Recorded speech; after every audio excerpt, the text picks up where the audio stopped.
லவ்தேத்தூர் இயேசுஸ் கிறிஸ்துஸ். இயேசு கிறிஸ்துவுக்கு புகழ்.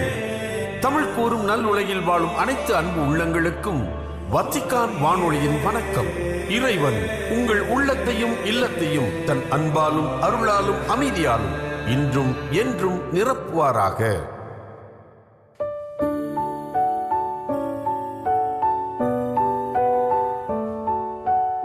அன்பு நேயர்களே, வத்திக்கான் வானொலி இன்று உங்களுக்கு வழங்குபவை கதைகள் 1000, வாரம் ஒரு நிகழ்வு மற்றும் செய்திகள்.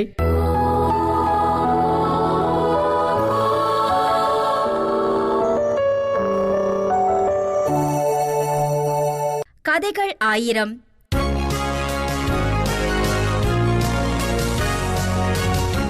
இளையோருக்கான தலைமை வகுப்பு அது நடத்தி கொண்டிருந்த ஆசான் சேவியர் அந்தோனியிடம் கேட்டார்கள், நாங்கள் சிறந்த தலைவர்களாக வாழ எப்படி இருக்க வேண்டும்? கற்களாக மாறுங்கள். என்ன, கற்களாகவா? ஆமாம், கற்களாகத்தான். பளிங்கு கற்களாகவும் இருக்கலாம், கருங்கற்களாகவும் இருக்கலாம். நீங்கள் எந்த கற்களாக இருக்க விரும்புகிறீர்கள்? எல்லோரும் கத்தினார்கள், பளிங்கு கற்களாக. மாற்றி சொன்னார் ஆசான், இல்லை இல்லை, கருங்கற்களாக இருங்கள். அதெப்படி? பளிங்கு கற்களை விட கருங்கற்களா உயர்ந்தவை? விளக்கினார் வாத்தியார். இளையோரே, தாஜ்மஹாலை பாருங்கள். அதன் பளிங்கு கற்கள் வெளி ஒளியில் மின்னுகின்றன. உலகமே அவற்றை புகழ்ந்து போற்றி பாராட்டுகிறது. ஆனால் அவற்றை தாங்கியவாறு தரையிலே இருட்டிலே இருப்பது அடித்தள கருங்கற்களே. அவை வெளியே தெரிகிறதில்லை. உலகமும் அவற்றை கண்டுகொள்ளுகிறதில்லை. அதையும் கண்டுகொள்ளாமல் சலவை கற்களை தாங்கித்தானே அவை நிற்கின்றன. அத்தகைய கருங்கற்களாக நீங்கள் இருங்கள். முடித்தார் சேவியர் அந்தோணி. மறைந்த பணியே மகேசன் பணி, அடித்தள பணியே ஆண்டவன் பணி, பின்னணி பணியே பிடிப்புள்ள பணி. பறந்து விரிந்த விழுதுகளை பார்த்து வியக்கின்ற உனது விழிகள் படர்ந்து தாங்கும் வேர்களை ஏனோ அலட்சியமாய் கூட திரும்பி பார்க்கிறதில்லையே. ஏனோ? பணியாதவன் ஆணை பணியாது. அதுதான் அன்றே சொன்னார் இறைமகன் இயேசு. தலைவன் என்பவன் பணியாளனாய் இருக்கட்டும். தேர்தலை முன்னிட்டு வாயை திறப்பவன் அரசியல்வாதி, தேவையை முன்னிட்டு வாயை திறப்பவன் அடித்தளவாதி.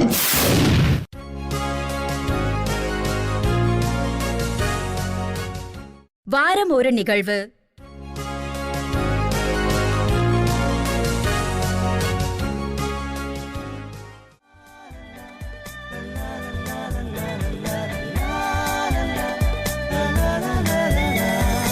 ஆண்டவரே, உன் இல்லம் வருகிறேன் வருகிறேன். அடைக்கலம் நாடி உன் பீடம் வருகிறேன் தொழுகிறேன். ஆண்டவரே, உன் இல்லம் வருகிறேன். அடைக்கலம் நாடி உன் பீடம் வருகிறேன். உன் வழி நடந்திட ஜெபிக்க வருகிறேன். வியத்தகு செயல்களை எண்ணி வியக்கிறேன். அன்பினை பகிர்ந்திட வருகிறேன். உன் அருளினில் நனைந்திட வருகிறேன்.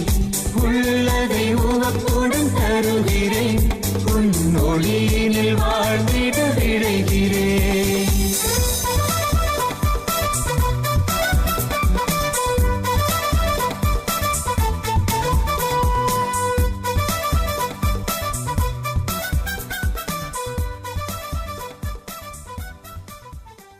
உலக பழங்குடியின மக்கள் தினம்.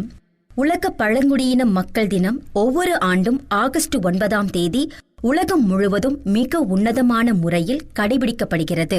பூமியின் பல்வேறு பகுதிகளில் வாழும் பழங்குடியின மக்களின் அடிப்படை மனித உரிமைகள், அவர்களின் தொன்மையான பண்பாடு, தனித்துவமான கலைகள் மற்றும் பாரம்பரிய வாழ்க்கை முறையை பாதுகாப்பதன் அவசியத்தை உலக நாடுகளுக்கு வலியுறுத்துவதே இந்நாளின் முதன்மை நோக்கமாகும். பல்லாயிரக்கணக்கான ஆண்டுகால வரலாற்று பின்னணியை கொண்ட இவர்களின் வாழ்வியலை போற்றுவது மனித குலத்தின் பன்முகத்தன்மையை மதிப்பதற்கான மிக சிறந்த தொடக்கமாக நமது சமுதாயத்தில் அமைகிறது. பழங்குடியின மக்கள் இந்த உலகின் மிக தொன்மையான பழங்குடி சமூகங்களில் ஒன்றாக மனித நாகரிகத்தின் ஆதி வேர்களாக கருதப்படுகின்றனர். நவீன உலகத்தின் எத்தகைய ஆடம்பரம் மற்றும் இயந்திரமான மாற்றங்களுக்கும் உட்படாமல் அவர்கள் தலைமுறை தலைமுறையாக தங்களின் வாழ்வாதாரத்திற்காக இயற்கையுடன் ஒன்றிணைந்து காடுகளோடும் மலைகளோடும் இணைந்து வாழ்ந்து வருகின்றனர். இயற்கையை தெய்வமாக மதித்து அதனோடு எந்தவித முரண்பாடுகளும் இன்றி வாழ்வதே இவர்களின் ஒட்டுமொத்த வாழ்வியலின் முக்கிய தத்துவமாக காலம் காலமாக இருந்து வருகிறது. தற்போதைய சூழலில் உலகம் முழுவதும் ஆயிரக்கணக்கான வெவ்வேறு பழங்குடியின சமூகங்கள் பல்வேறு கண்டங்களில் பரவி வாழ்ந்து வருகின்றன. வியத்தக்க வகையில் இவற்றுள் வாழும் ஒவ்வொரு தனித்துவமான பழங்குடி சமூகத்திற்கும் என்றும் தங்களின் சொந்த மரபுகளைக் கொண்ட தனித்தனி மொழிகள், அரிய கலாச்சார கூறுகள், வழிபாட்டு முறைகள் மற்றும் ஆழமான பாரம்பரிய விழுமியங்கள் உள்ளன. இத்தகைய மாறுபட்ட வாழ்வியல் முறைகளே உலகிற்கு ஒரு புதிய அழகையும் மனித இனத்தின் ஆதி வரலாற்றை புரிந்து கொள்வதற்கான அரிய வாய்ப்புகளையும் வழங்குகின்றன. பழங்குடியின மக்களின் அன்றாட வாழ்க்கை முறையானது இயற்கையோடு மிகவும் நெருங்கிய, பிரிக்க முடியாத தொடர்பை கொண்டதாகும். தங்களை சுற்றி உள்ள அடர்ந்த காடுகள், உயர்ந்த மரங்கள், உயர்ந்த மலைகள், ஓடும் தூய்மையான ஆறுகள் மற்றும் தங்களின் நில வளங்களை அவர்கள் தங்களின் சொந்த குழந்தைகளைப் போல பொறுப்புடன் பாதுகாத்து வருகின்றனர்.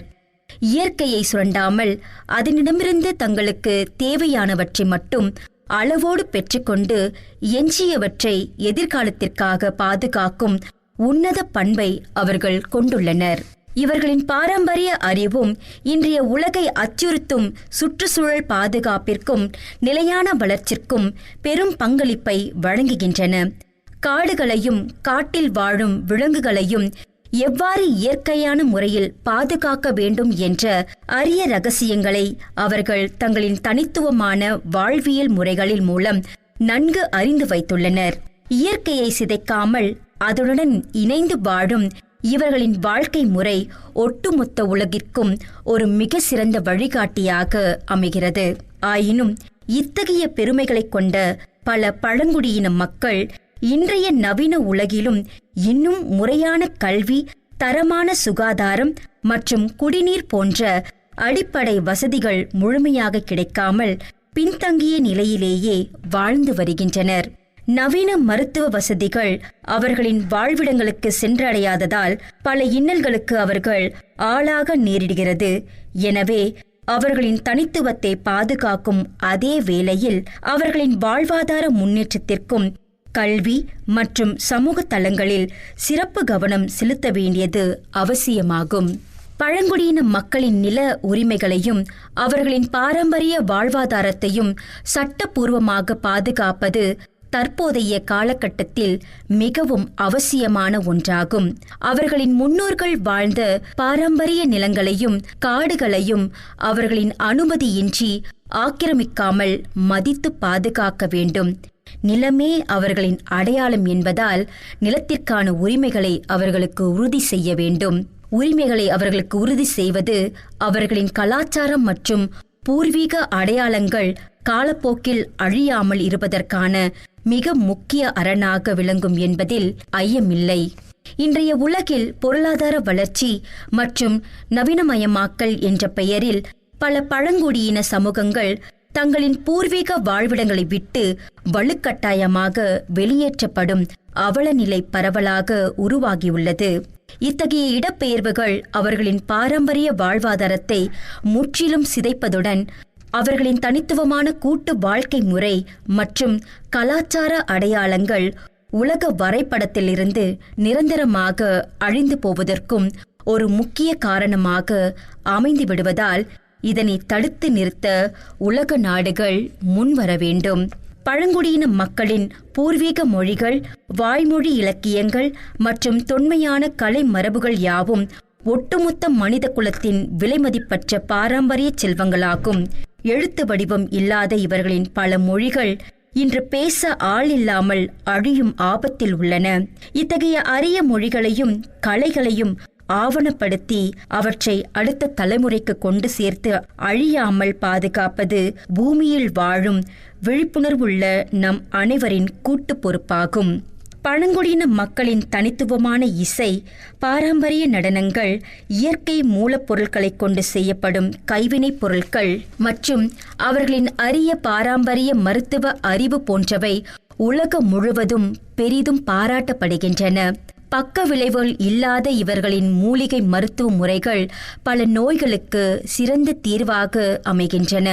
இத்தகைய கலைகளும் அறிவும் அவர்களின் வெறும் பொழுதுபோக்கு அம்சங்கள் மட்டுமல்லாமல் அவர்களின் உன்னத பண்பாட்டு அடையாளங்களாகவும் விளங்குகின்றன.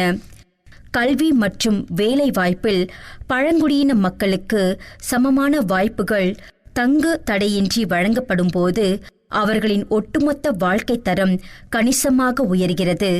தங்களின் உரிமைகளுக்காக அவர்களே குரல் கொடுக்கும் ஆளுமை இதன் மூலம் உருவாகுகிறது. சமுதாயத்தின் விளிம்பு நிலையில் வாழும் இவர்களுக்கு முன்னுரிமை அளிப்பதன் மூலமே நாட்டில் உண்மையான சமூக நீதியும் சமத்துவமும் மனித நேயமும் அடிமட்டம் வரை சென்று வலுப்பெறுகின்றன. அதேவேளையில் பழங்குடியின மக்களின் வாழ்விடங்கள் சார்ந்த திட்டங்களை செயல்படுத்தும் போது அவர்களின் சுயசார்பான கருத்துகளுக்கும் பாரம்பரிய முடிவுகளுக்கும் அரசாங்கம் அவர்களுக்கு தேவையான முன்னுரிமையும் மரியாதையையும் அளிக்க வேண்டும்.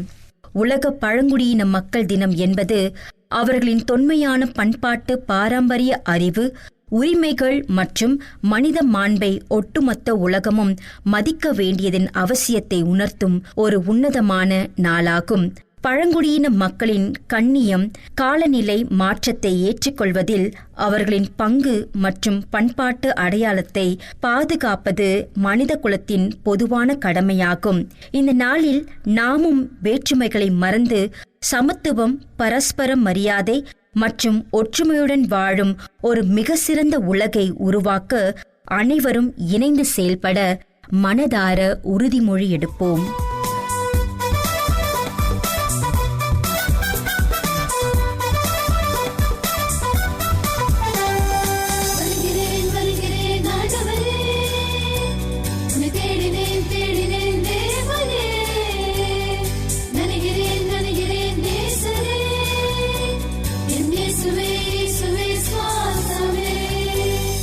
தாயின் கருவில் என்னை தேர்ந்து கொண்டாய், கரங்கள் பிடித்து என்னை அழைத்து வந்தாய்.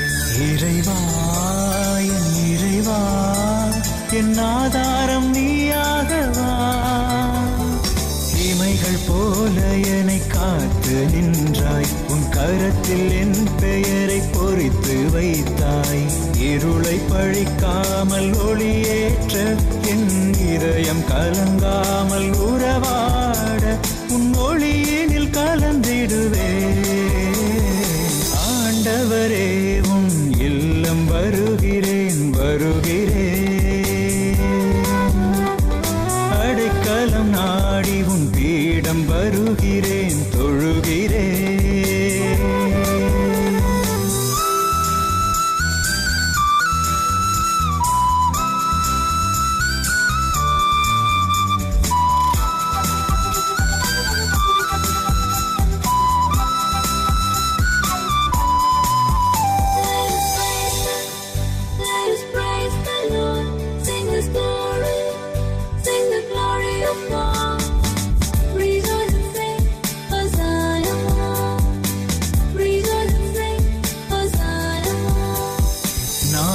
சிறுவன் என்று விலகி நின்றேன், ஏதும் அறியேன் என்று தயங்கி நின்றேன்.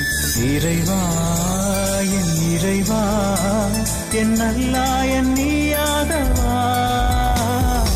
உமது வார்த்தைகளை பேச பணித்தாய், உமது பணிக்கு என்னை தேர்ந்து கொண்டாய். கடமை மறவாது பணி செய்ய என் கனவு நனவாக தினம் உழைக்க.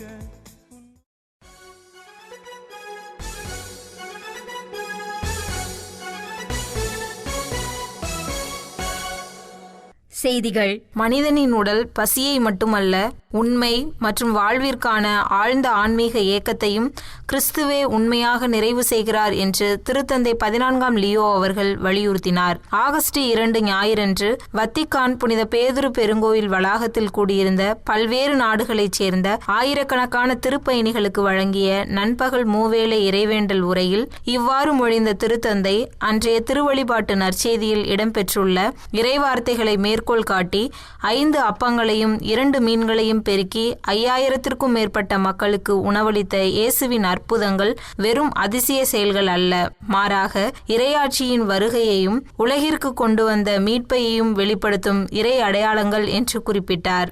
அப்பம் பெருக்கும் அற்புதம் பசியால் வாடிய மக்களுக்கு உணவளித்த நிகழ்வாக மட்டுமல்ல, மாறாக இறைவனுடனான சந்திப்பே மனித வாழ்விற்கு உண்மையான ஊட்டமளிக்கும் அனுபவம் என்று எடுத்து காட்டினார். மேலும் அனைவரும் வயிறார உண்டதோடு 12 கூடைகள் நிறையும் அளவிற்கு உணவு மீதி இருந்தது. கிறிஸ்துவில் மனிதனின் தேவைகள் நிறைவாக பூர்த்தி செய்யப்படுகின்றன என்பதை எடுத்துக்காட்டுவதாகவும் கூறினார். பேராசை என்பது மனிதனை ஆன்மீக ரீதியில் நோயுறச் செய்யும் ஒரு தீய மனநிலை என்று குறிப்பிட்ட திருத்தந்தை, செல்வத்தின் மீது கொண்டுள்ள அளவு கடந்த பற்றுதல் பசியாலும் தாகத்தாலும் துன்புறும் மக்களின் வேதனையை உணர முடியாத அளவுக்கு மனிதனின் மனசாட்சியை மழுங்கடிக்கிறது என்று சுட்டிக்காட்டினார். இயேசு கிறிஸ்துவே மனித வாழ்விற்கு உண்மையான அர்த்தத்தை அளிப்பவர் என்று வலியுறுத்திய திருத்தந்தை, ஆண்டவரின் அழைப்பை கேட்டு உறுதியுடனும் துணிவுடனும் அவரை பின்பற்றுங்கள் என்று இளைஞர்களுக்கு அழைப்பு விடுத்தார்.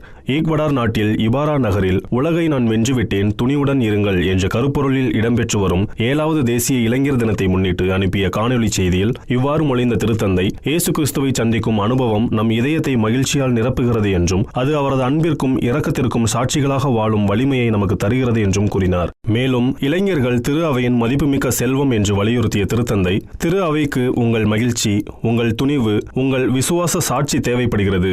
உங்கள் வாழ்வின் சாட்சியின் வழியாக இன்னும் பலர் கிறிஸ்துவை அறிந்து கொள்ள முடியும். எனவே அவரது அன்பு உங்களை மாற்றி அமைக்க அனுமதியுங்கள் என்று கேட்டுக்கொண்டார். ஸ்பெயினின் தன்னாட்சி பகுதியான சியூட்டாவில் நிலவி வரும் மோசமான இடம்பெயர்வு நெருக்கடி குறித்து ஆழ்ந்த கவலை தெரிவித்துள்ள திருத்தந்தை, அங்கு அமைதி, நிலைத்தன்மை மற்றும் நீதியை ஏற்படுத்தும் தீர்வுகள் விரைவில் கிடைக்க இறைவேண்டல் செய்கிறேன் என்று கூறியுள்ளார். ஆகஸ்ட் 2 ஞாயிறன்று வத்திக்கான் புனித பேதுரு பெருங்கோயில் வளாகத்தில் கூடியிருந்த பல்வேறு நாடுகளைச் சேர்ந்த ஆயிரக்கணக்கான திருப்பயணிகளுக்கு வழங்கிய நண்பகல் மூவேளை இறைவேண்டல் உரையின் இறுதியில் இவ்வாறு மொழிந்த திருத்தந்தை, உலகெங்கும் நடைபெற்று வரும் போர்கள் நிறைவுக்கு வரவும், மோதல்களுக்கு பேச்சுவார்த்தை மற்றும் தூதரக வழியில் தீர்வு காணப்படவும் தொடர்ந்து இறைவேண்டல் செய்யுமாறு நம்பிக்கையாளர்களுக்கு அழைப்பு விடுத்துள்ளார். அசிசியின் மன்னிப்பு பேர் குறித்து நினைவூட்டிய திருத்தந்தை, நல்லிணக்க மற்றும் நற்கருணை அடையாளங்களை பெற்று பங்கு கோயில் அல்லது பிரான்சிஸ்கன் ஆலயத்திற்கு சென்று பெறப்படும் இந்த முழுமை பாவ மன்னிப்பு பேற்றை விசுவாசிகள் நன்றியுடன் பெற்றுக்கொள்ளுமாறு கேட்டுக்கொண்டு தனது மூவேளை ஜெப உரையை நிறைவு செய்தார். நற்செய்தியால் ஒளியூட்டப்பட்ட மனசாட்சியை எந்த சங்கிலியாலும் சிறைப்படுத்த முடியாது என்றும், ஆண்டவர் தம் பிள்ளைகளுக்காக ஆயத்தப்படுத்தும் விடியலை எந்த இரவும் தடுக்க முடியாது என்றும் குறிப்பிட்ட திருத்தந்தை, இறைவனின் அன்பிலிருந்து எவரையும் எந்த சிறையும் பிரிக்க முடியாது என்றும் வலியுறுத்தியுள்ளார். அல்பேனியா நாட்டின் ஸ்பாக் பகுதியில் அமைந்திருந்த முன்னாள் சிறை முகாமில் துன்புற்று உயிரிழந்தவர்களின் நினைவாக ஜூலை 31 வெள்ளிக்கிழமை திருப்பலியை நிறைவேற்றிய 97 வயதான கர்தினால் எர்னஸ்ட் சிமோனி அவர்களுக்கு அனுப்பிய செய்தியில் திருத்தந்தை இவ்வாறு குறிப்பிட்டுள்ளார். புனித பவுல் ரோமையருக்கு எழுதிய திருமுகத்தின் இறைவார்த்தைகளை எடுத்துக்காட்டிய திருத்தந்தை, அல்பேனிய மக்களின் வரலாற்றில் மிகுந்த வேதனையை பதித்த இடங்களில் ஒன்றாக ஸ்பாக் துறைமுகம் திகழ்கிறது என்றும், அநீதியின் சிலுவையை சுமந்த எண்ணற்றோரின் ரத்தம் அந்த மண்ணை நனைத்து விசுவாசம், துணிவு, நம்பிக்கை ஆகியவற்றின் அமைதியான சாட்சியாக மாற்றியுள்ளது என்றும் தெரிவித்துள்ளார். கம்யூனிச ஆட்சி காலத்தில் 18 ஆண்டுகள் சிறை தண்டனை அனுபவித்த கர்தினால் சிமோனி அவர்கள் அந்த காலத்தின் பெரும் பகுதியை ஸ்பாக் முகாமிலேயே கட்டாய உழைப்பில் கழித்தார் என்று எடுத்துக்காட்டிய திருத்தந்தை, அங்கு உயிரை பணயம் வைத்து ரகசியமாக திருப்பலியை நிறைவேற்றியதையும், பாவ சங்கீர்த்தனங்களை கேட்டு நற்கருணையை வழங்கியதையும் சுட்டிக்காட்டினார். இத்துடன் வத்திக்கான் வானொலியின் தமிழ் ஒளிபரப்பு நிறைவு பெறுகிறது. உங்கள் செவிமடுத்தலுக்கு நன்றி. தொடர்ந்து வத்திக்கான் வானொலியுடன் இணைந்திருங்கள். இறையாசிர் பெறுங்கள்.